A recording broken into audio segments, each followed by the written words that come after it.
All right, I'm excited to go through this information because money is a big deal. Not having money is an even bigger deal. There's so much going on in the economy. Gas prices are going up. The Federal Reserve is struggling to keep inflation in check. Housing prices go up despite interest rates going up. And so I've brought on a friend of mine, Michael Lush, the founder of Replace Your University, and we just want to go through some financial information to help people be in the loop on what's going on with the U.S. economy. Michael, thank you so much for coming on the show today. As always, thanks for having me. It's a pleasure, Steve. Yeah. So I don't know if you saw this or not, but Zero Hedge just put out a very detailed report where they show the Biden administration spent $500 billion in 20 days. Oof. I mean, I don't know how we are not going to.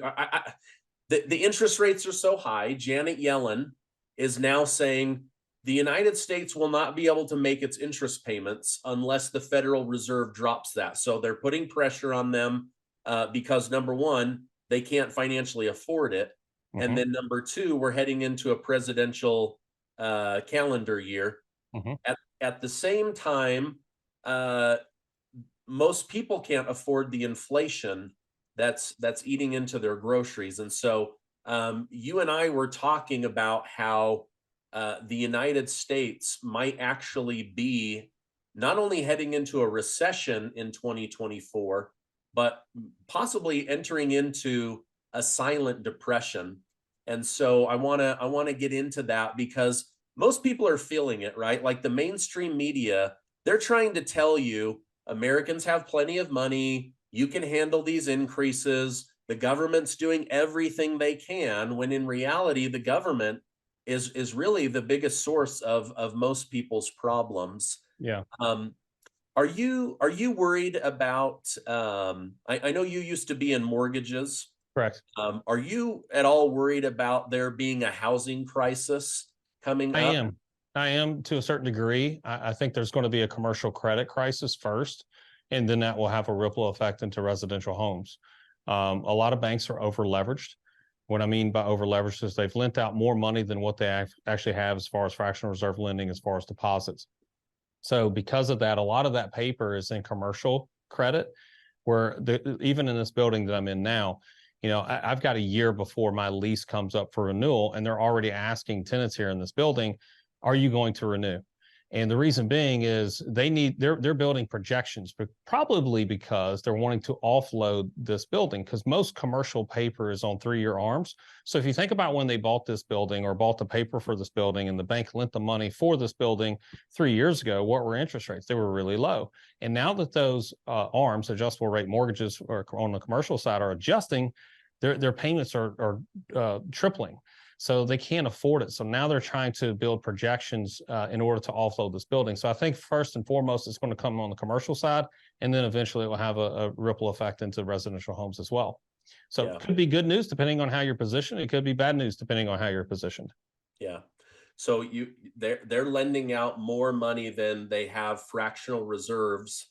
hmm On top of that, they own a bunch of bond paper that is basically worthless because the those low interest rates and now the higher interest rates. So it is a real concern. And I tell people all the time when I used to do retirement planning, you can't control the US economy, but with education, you can control your own economy.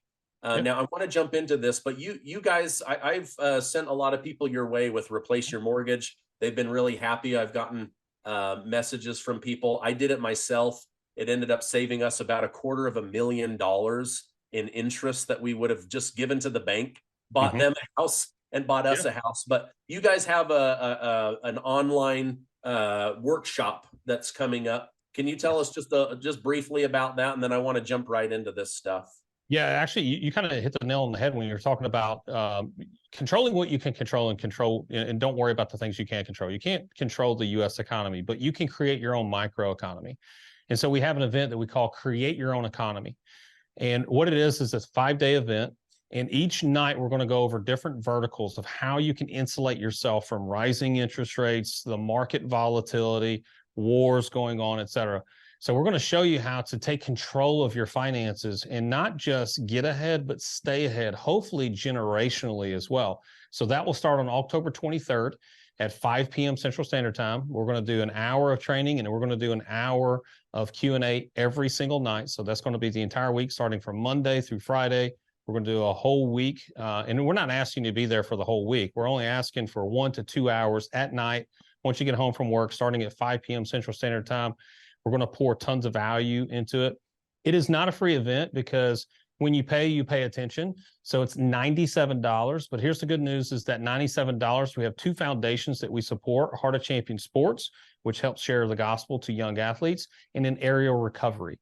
Aerial Recovery is really battling sex trafficking, not just here in the States, but globally. And to date, I actually got an update about 2 weeks ago. They saved over 8,000 women and children in the last 3 years alone from sex trafficking. So 100% of your proceeds are going to go to charity. We just want you to pay attention, and we want you to show up. So that's why it's not free. Okay, so I'll make sure to put a link down below so people can learn more about that and decide whether that's right for them or not. But you and I have been texting back and forth. You were sending voice texts, and I was sending typed out ones. But help my audience understand after all the research that you've been doing, why you think we might already be in a silent depression and what that means. Yeah, I'm going to spit out a lot of numbers, so try to follow along with this. So the last depression we had in 1930. So let's take a look at what prices were in 1930, adjusted for inflation, versus what they are today. So let's take homes, for example. Homes at the time in 1930 were at $3,900. That was the average price for a home. Now let's adjust that for inflation in today's terms. That equates to about a $70,000 to $71,000 home.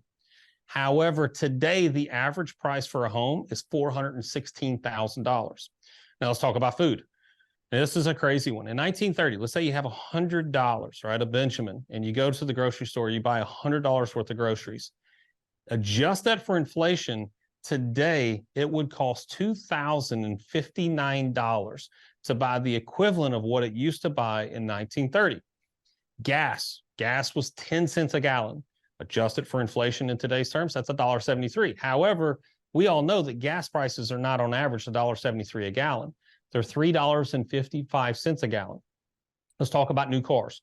New cars in 1930 were $860 on average. If you adjust that for inflation, that's equivalent to paying $15,000 today for a new car. But it's not $15,000 today for a new car. It's $48,000 for a new car. Now, let's now take all of the prices of this: home, gas, food, cars, and then let's take a look at the income of people in 1930. Their average income was $4,800 a year. Doesn't sound like a whole lot, but when you adjust that for inflation, that is equivalent to $85,000 in today's terms. However, what is the average American making? $56,000 per year. So not only prices substantially higher than what they were in the Great Depression, wages are substantially lower in comparison to those costs than it was in 1930. So that's why it's a big buzzword. It's trendy to talk about the silent depression. I feel like we're already in it, and it's only being exacerbated by the current administration and the current inflation points that we're at now. Yeah, and I think everybody watching this would agree that their wallets are echoing what you just said. Yes. Where it's like, okay, my wages have not grown anywhere near as quickly as the cost of food, the cost of gas. I mean, I remember when the pandemic started, I was paying under $2 a gallon, and now I just filled up my Jeep at $4.30 a gallon. Wow. It's crazy. Yeah. And when you said in 1930 that $100 worth of groceries, my first thought was, I bet you didn't even spend $100 on groceries. And now it would be the equivalent. I mean, I remember when I was first married, granted, I would buy rice-a-roni and other things, but to spend $50 or $100, that was food for the whole week. Yeah. Oh, in 1930, $100 would be pretty close to equivalent to food for 6 months. Yeah. So realistically, when you go to the grocery store in 1930, you're probably spending in the neighborhood of $8 to $10, where now, I can't walk out of a single bag of Whole Foods without it being less than 140 bucks. And that's Yeah. just for one bag. So Yeah. yes, it is. It's pretty tough on people. And, those are things that you can't control. So now that we've given you the bad news, let's talk about the good news. So we'll create your own economy. There are 5 different things that we focus on. One is real estate. So a lot of your listeners and people that watch you are homeowners. And if they're not homeowners, they would like to be homeowners, but they're looking at the current real estate market like, it doesn't make sense to buy a house right now. It depends on how you go about structuring it. See, replace your mortgage really takes us back to the way that we used to finance real estate prior to 1913, prior to the execution of the Federal Reserve, and the way that mortgages used to operate. Mortgages used to be an open-end tool where money could move in and out freely. And what we utilize with Replace Your Mortgage are simple interest lines of credit, whether that's a home equity line of credit, a business line of credit, commercial line of credit, anything that's a simple interest line of credit. And again, you're hearing this from somebody that did mortgages for 17 years. And the person that let the cat out of the bag was a wealthy mentor of mine that's a hedge fund manager. At the time, he was worth $600 million. Now he's a billionaire. And he told me that, Michael, essentially what you're doing is you're doling out financial crack to middle America. The poor can't afford it and the rich don't use it. And obviously I knew the poor couldn't afford it. So I'm like, okay, the rich don't use it. Well, what do you use? You just pay cash? He goes, no, I own a hedge fund, for crying out loud. We're the kings of leveraging other people's money. So we still use other people's money. You just got to do it more efficiently. So if you look at a home equity line of credit, it's a simple interest line of credit. And I know there's myths and misconceptions out there. It's like, why would I get a home equity line of credit in this market? Because rates are so high. You got to know where to look, because like I was mentioning earlier, banks are over leveraged. They have more loans out there than they do in deposits. However, HELOC sits on the bank's balance sheet. But what comes with a home equity line of credit when you get it from a bank is typically they're going to also get a checking savings account, maybe a business account. So they're utilizing these HELOCs as tripwires to get new customers in the door to kind of bring their balance sheets back in line. Okay. Now, on top of that, banks have flooded the market with what we call promo rates. So there's lots of banks out there. This wasn't the case a couple of years ago, but it's definitely the case now. I actually just got a message from one of my assistants that's all she does all day long is research banks, that there's a bank in California that's offering 3.99% for 12 months. And I know you're saying, well, 12 months, that's not 30 years. But what we teach is a strategy of how to stack these promo rates. Me personally, I've had 1.99% interest on my home equity line of credit for the last 3 years running. And these HELOCs are essentially free. It's not like a mortgage where you're paying tens of thousands of dollars in closing costs to get. You can get a lot of these home equity lines of credit for absolutely nothing. So it's not going to cost you anything to renew those promo rates every time they're about to expire, keeping your cost of funds low. But that's just a tool. There's a strategy behind it too. And we got to stop giving our money to the banks at 0% when inflation is sometimes 8, 9%. The height of last year, June of 2022, was 9.1%. That means your money's going backwards. Instead, we have to wake up that money and give every dollar a job, and it needs to go to work for us.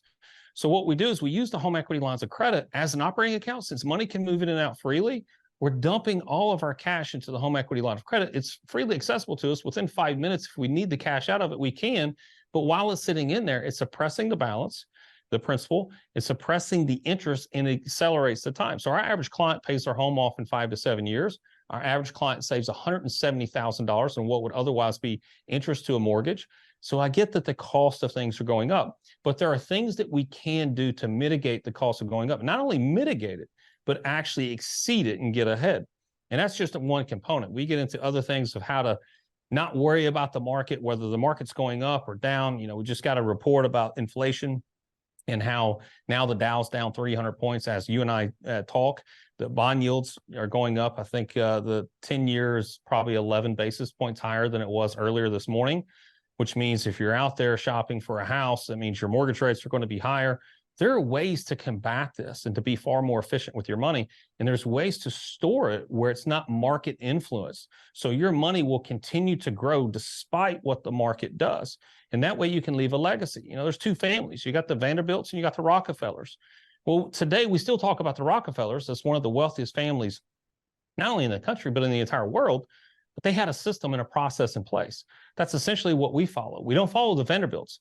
Anderson Cooper is a descendant of Vanderbilt's. He didn't get a single penny because that money's already been spent. It's already gone. It's already vanished. But there's a process of what the Rockefellers put into place to not only keep their wealth and to prevent it from being taxed, but also grow it for years to come. So there's lots of things that we're going to teach in this week-long event each night, and we're going to give you the opportunities live to ask questions in real time so we can answer any questions, concerns, or myths and misconceptions that you may have. Yeah. Yeah. No, I think it's going to be great. Are you worried about right now, President Biden last year, in order to help Democrats, save seats in the House, and they ended up dipping into the Strategic Petroleum Reserve big time. I mean, like hundreds of millions of barrels. Yep. They dipped into. It brought the price of gas down only about 30 cents. It's now come back, and they're saying that they're going to help America increase that oil production, but then they're blocking leases, they're canceling leases. And so you really do have this dichotomy of people running for president saying, we're going to build everything on electricity, we're going to build everything on gas, right? How much does gas influence inflation when it ripples out into all areas of the economy? If not the most important component, one of the major components of inflation. Because you take a look at food. Most of us don't have our victory gardens. I do. I own a farm. I own 90 acres, so we've got our own garden.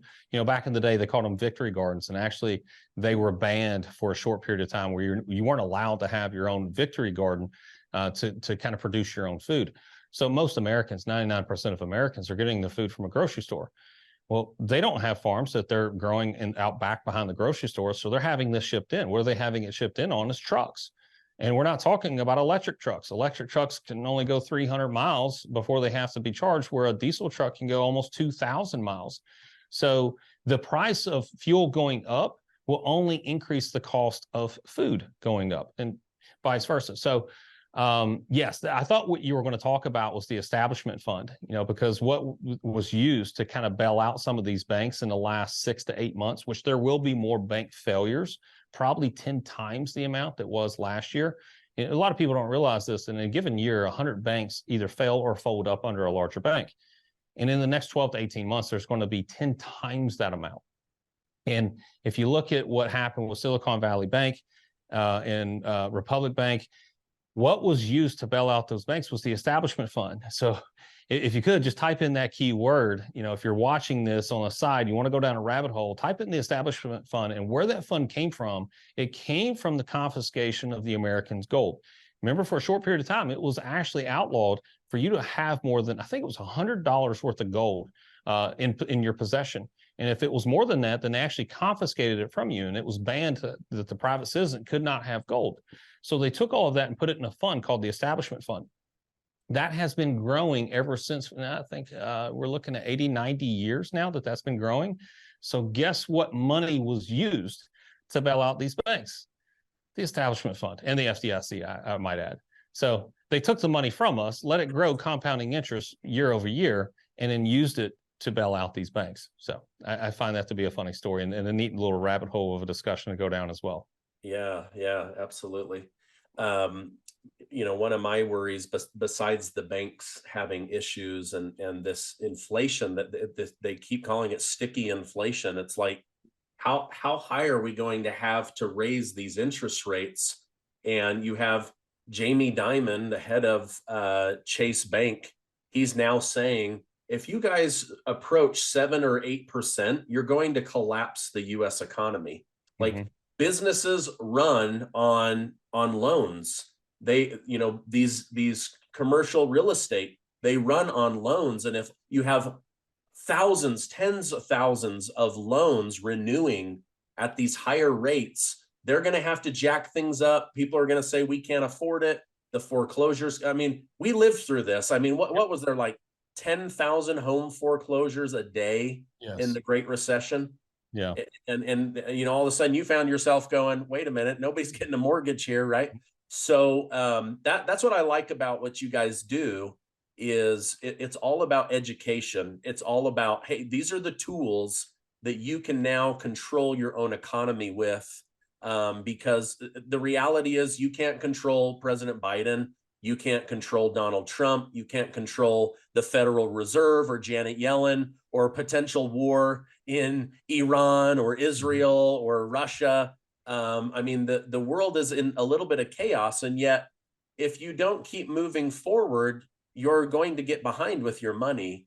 And so, you have to trust that America is going to move forward and be okay. And that's the other danger that I see is it is scary out there, but then people take their foot off the gas and they become too cautious. And then it becomes a self-fulfilling prophecy of crap.